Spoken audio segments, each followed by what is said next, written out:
Good afternoon, everybody. Good afternoon, everybody. My name is Victor Escalon, Regional Director for DPS South Texas. Thank you so much for being here today. My goal today on this press conference, is to give you a snapshot where we're at today. This incident happened on Tuesday, May 24th. So there's a lot of information, a lot of moving parts. We have a lot of people involved in this investigation. I'm going to give you a summary of what happened. But before I do that, I was able to make it here during the event on May 24th. Same with a lot of other law enforcement officers that came to this event, this critical incident. I got to see the victims. I got to see the officers. I got to see the community members. It is so hard. It's hard to take. It's traumatic. We're all hurting inside. We're hurting inside for the community members in Uvalde, Texas. We're hurting inside with our local partners that have to live here and work here every day. The victims, the family members, we feel for them. I'm a father. I can't go home tonight and hug my kids. That hurts. The members behind me are family members. Their kids. It's tough. It's tough. It's hard. But that gives us the motivation to move on, to do good work for Uvalde, Texas, for the victims.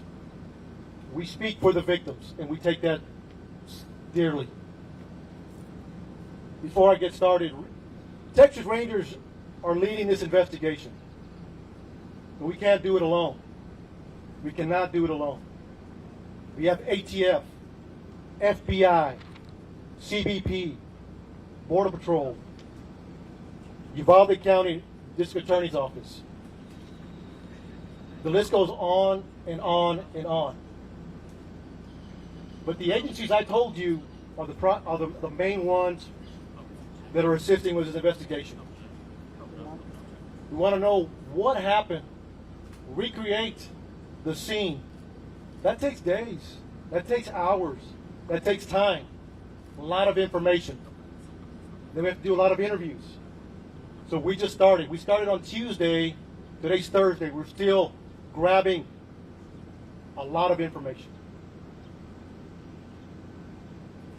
We also, what's important to us is why. Why did he do this? Why did he do this? Who is this man? The suspect. We're going to find out. With all the different agencies that are involved, we're working every angle that's available. And we won't stop until we get all the answers that we possibly can. So again, I want to thank these men and women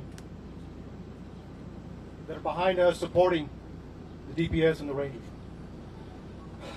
So, there's a lot of information I'm going to give you. There's some new information as of Tuesday that I wanted to clear up, that we want to clear up, that's been pushed out. We'll continue to have updates in the coming days once the information is obtained and we're able to confirm and corroborate that. We want to make sure we're pushing out the right information. Early on, when we came in, we were receiving a lot of information from a lot of different locations. That's a baseline. You start there. We made some reports. But since then, we started doing interviews. We started working the crime scene, so we're cooperating. I want to share some of that. It's a small piece of information right now, but it'll grow within days. So please, thank you for being here and being patient with us. It means a lot. On Tuesday, May 24th at 11:28, suspect just west of here wrecks his vehicle, pickup truck that he took from his grandmother. He had just shot his grandmother in the face. She's alive. She's stable at this point. 11:28, he's sitting there at the bar ditch. He jumps out the passenger side of the truck. According to witnesses, he's got a long arm, rifle, and a bag. Later we find out it's ammunition. He walks around, he sees two witnesses at the funeral home across the street from where he wrecked. He engages and fires towards them. He continues walking. He continues walking towards the school. He climbs a fence. Now he's in the parking lot, shooting at the school multiple times. 11:40, he walks into the west side of Robb Elementary. According to reports, video we have obtained from outside, inside, and again, we're still combing through that. So bear with us. Multiple rounds, numerous rounds are discharged in the school. We're trying to get a number. We're in the process of analyzing that video. 4 minutes later, local police departments, Uvalde Police Department, the Independent School District Police Department, are inside, making entry. They hear gunfire, they take rounds, they move back, get cover, and during that time, they approach where the suspect is at. According to the information I have, he went in at 11:40. He walks, and I'm going to approximate 20 feet, 30 feet. He makes a right. He walks into the hallway, he makes a right, walks another 20 feet. Turns left into a schoolroom, into a classroom that has doors open in the middle. Officers are there, the initial officers, they receive gunfire. They don't make entry initially because of the gunfire they're receiving. But we have officers calling for additional resources. Everybody that's in the area, tactical teams. We need equipment. We need specialty equipment. We need body armor. We need precision riflemen, negotiators. So during that time that they're making those calls to bring in help to solve this problem and stop it immediately, they're also evacuating personnel. Not say personnel, students, teachers. There's a lot going on. A lot complex situation. They're measuring. Approximately an hour later, U.S. Border Patrol tactical teams arrive. They make entry, shoot and kill the suspect. But you also had a Zavala County deputy and Uvalde Police Department that made entry and killed the suspect. Immediately, numerous officers. Now it turns into a rescue operation. How do we save these children? How do we save these children? Some made it out. We don't have a hard number yet, but that was a goal. And then continuing, making the area safe continued. A lot of moving parts afterwards. But during, they were taking gunfire, negotiations, and developing a team to make entry to stop them.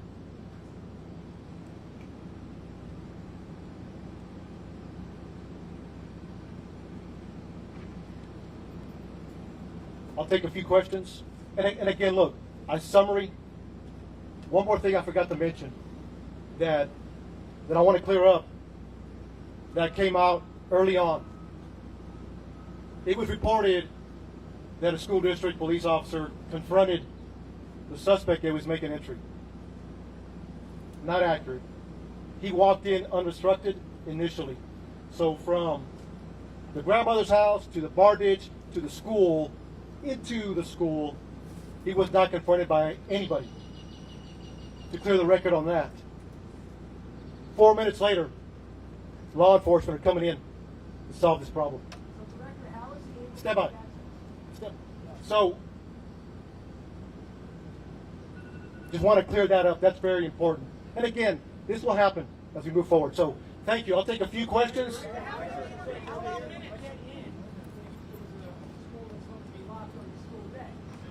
So right now, during the investigation, it appears it was unlocked. So we're going to look at that and try to corroborate that as best as we can. I do that. Hey, please, one at a time, and we'll address as many questions as we can. So let me finish this question. One at a time. Announce your name. Announce your net worth. Okay? Just be respectful, please. So Josh, thank you for the question. So right now, it appears it was unlocked. Like I said, it goes back to the investigation. It takes time. We will find out as much as we can why it was unlocked, or maybe it was locked. But right now, it appears it was unlocked. So thank you. Yes, sir. You say at one point he was inside there, among the things you were attempting negotiation, was he responding to negotiation, and in that period of time, was there continued gunfire?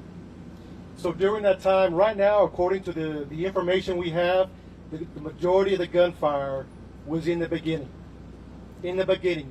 I say numerous, more than 25. I mean, it was a lot of gunfire in the beginning. During the negotiations, there wasn't much gunfire other than trying to keep the officers at bay. But that could change depending as once we analyze the video. But right now, according to the information, he did not respond. My question is this: was there a school officer on campus, and was that school officer armed? Because that's what we've been told. So at this time, no. No. There was not an officer readily available armed. No. Was there an officer? No. Nothing. I can't answer that yet. I'll circle back with you again. As we do that investigation, we have all these questions we want to answer. So, but I'll get back with you, sir. Yeah. There's a 12-minute gap. There's a 12-minute gap from when he crashes his truck to when he enters the school. 12 minutes. What happened in that 12 minutes? So you got to understand, 11:30 is the information we have at this point that we can confirm. 11:30 a.m. the PD we got a crash and a man with a gun. And then you have responding officers. That's what it is. If it's 12 minutes, from 11:30 to 11:40, that's the information we have right now. Look, at the end of the day, our job is to report the facts and have those answers. We're not there yet. Over here.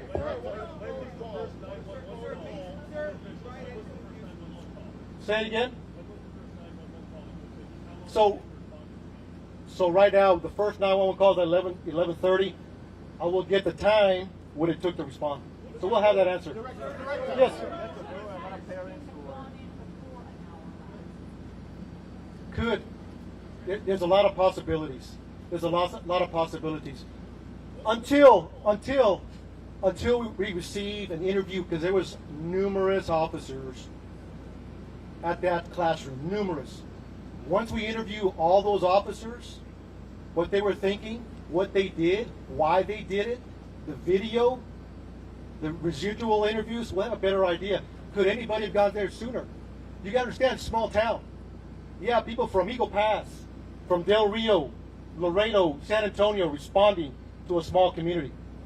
Director.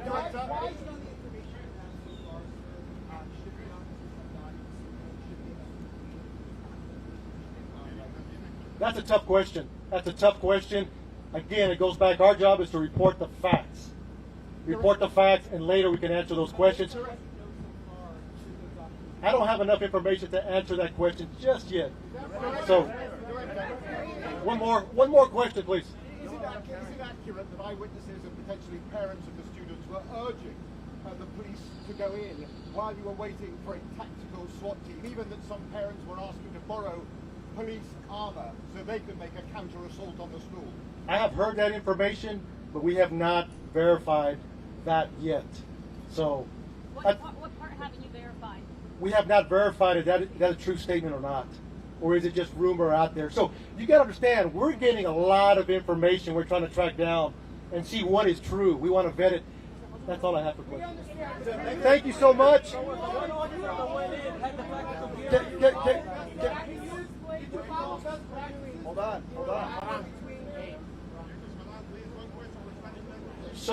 So look, we appreciate the questions. What were the officers doing between 11:44 and 12:44? I got you.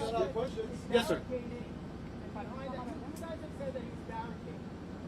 Can you explain to us how he was barricading and why you guys stopped that door? So I have taken all your questions into consideration. We will be doing updates. We will be doing updates to answer those questions. Answer that question now. I think there's a lot What is your name?